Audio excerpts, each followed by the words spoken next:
예, 더불어민주당 조승래입니다. 그 방통위원장님께 질문하겠습니다. 네. 그 앞서서도 그 구글의 인앱 결제 등과 관련된 질의가 있었지 않습니까? 예, 예. 어제 저도 박희정 통부 장관을 상대로 해서 관련된 질의를 좀 했었는데요. 추가해서 몇 가지 더 말씀드리도록 하겠습니다. 예. 실제로 그 구글이 그 인앱 결제 등을 결제 정책을 발표하면서 걱정들이 많은데 아마도 개발사들이나 소비자들 입장에서는 콘텐츠 이용료가 아마 인상되지 않을까라는 걱정들이 좀 있는 건 자료 좀 띄워봐 주세요. 예. 자, 이 내용을 보시면 아마 이런 걱정들이 있을 것이다 이렇게 아마 보여질 것 같습니다. 넘겨주세요. 근데 이제 문제는 우리나라의 업체들, 뭐 대기업은 물론 뭐 중소업체들까지 포함해서 실제로는 이 구글의 이 가격 정책에 대해서 실제로 문제 제기를 강력하게는 못 하고 있는 것 같아요. 지금 그 문제 제기가 나온 것은 인터넷 기업 협회라든지 코리아 스타트업 포럼 같은 형식의 예. 그러니까 협단체를 통해서 의견이 나왔지 그게 아마 개별 기업 단위에서 나오지 못한 것 같습니다. 예. 그렇죠? 자, 넘겨주세요. 예. 그 코백이라고 들어보시는지 모르겠는데 이거는 이제 국내 IT 기업이 만든 코로나 앱입니다. 코로나 19 확진자를 알려주는 그런 앱인데요. 이게 그 영국 가디언지에서는 코로나 19를 막을 수 있는 발명품 10가지라고 선정돼서 있었고 한때 구글 플레이 스토어에서 인기 1위 앱이었습니다. 근데 이건 지금 찾을 수가 없습니다.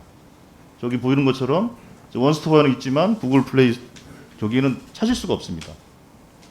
왜 이런 일이 발생했는가? 왜 이런 일이 발생했다고 생각하십니까? 예, 제가 나중에 말씀드릴게요. 예. 자, 그래서 그 넷플릭스한테 저희들이 한번 의견을 좀 물어봤어요. 구글의 그 가격 정책과 관련해서 넷플릭스가 그 애플과 관련해서 나왔던 얘기입니다. 넷플릭스는 이렇게 저희들이 물어봤습니다. 당신들이 이 가격 정책을 하는 데 있어서 애플하고의 관계에서 어떻게 하냐를 물어봤더니 자기들이 독자적인 그 결제 수단을 통해서 하겠다. 그래서 그 아이폰의 결제 방식은 이제 변경하겠다. 이렇게 한 겁니다. 넷플릭스 그 말씀 뭐냐면 이 유력한 사업자는 애플이든 구글이든 그런 그 결제 정책에 의존되지 않고 종속되지 않는다는 걸 의미하는 겁니다. 예, 그런 의미를 말씀드리는 거고요. 또 하나 말씀드리자면은 포트나이트라는 게임이 있는데 거기 게임을 만든 에픽 게임즈라는 회사가 있습니다. 여기에서 구글과 애플의 결제 시스템에 반발해서 자체 결제 시스템을 만들었을 때 애플이 앱스토어에 퇴출을 시켜버렸어요.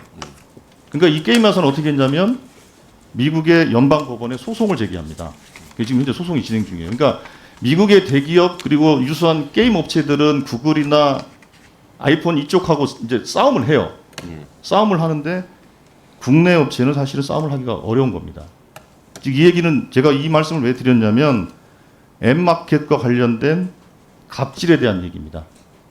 그래서 제가 낸 법안에는 전기통신사업법 법안에는 인앱 결제 문제도 있지만 고의로 앱을 삭제한다든지 앱에 대한 심사를 지연한다든지 아니면 타 앱마켓으로 진출하는 걸 방해한다든지 이런 갑질 행위에 대해서 또 규제할 수 있는 그런 내용을 좀 담아서 제가 이제 법을 제출을 한 겁니다. 그래서 그 위원장께 여쭙고 싶은 말씀 뭐냐면 그겁니다.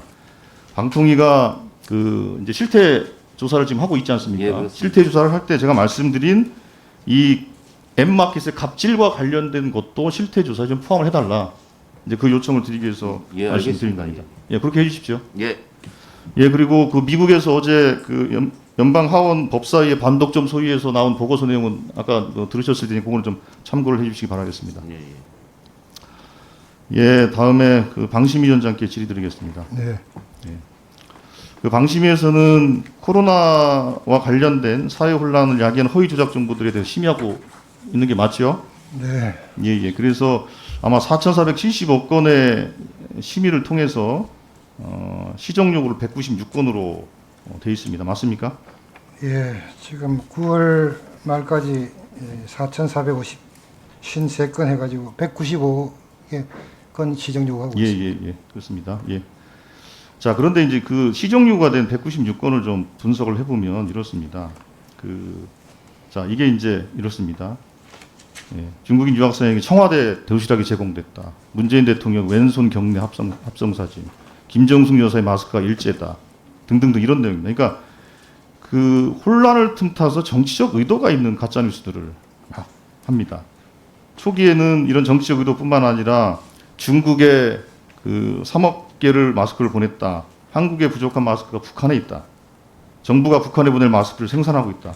막 이런 내용들이 막 그 가짜뉴스 허위 조작 정보로 뭐 돌아다니고 있는 상황이었습니다.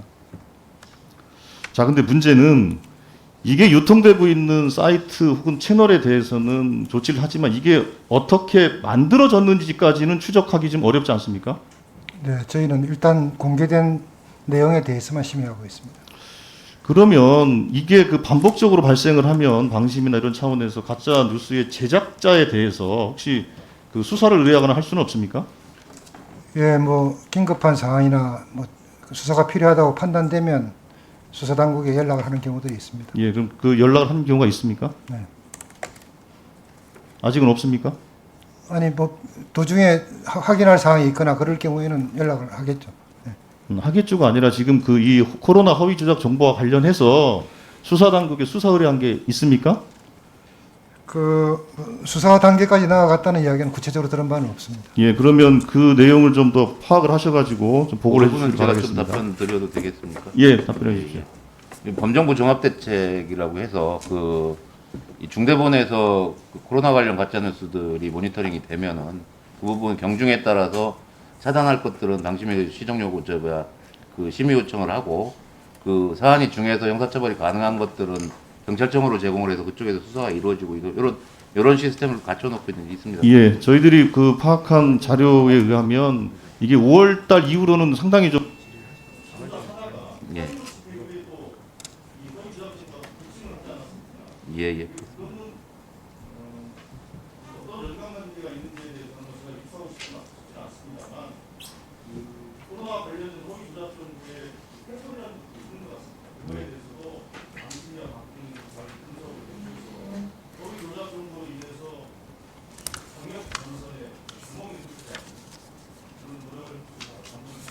예, 알겠습니다.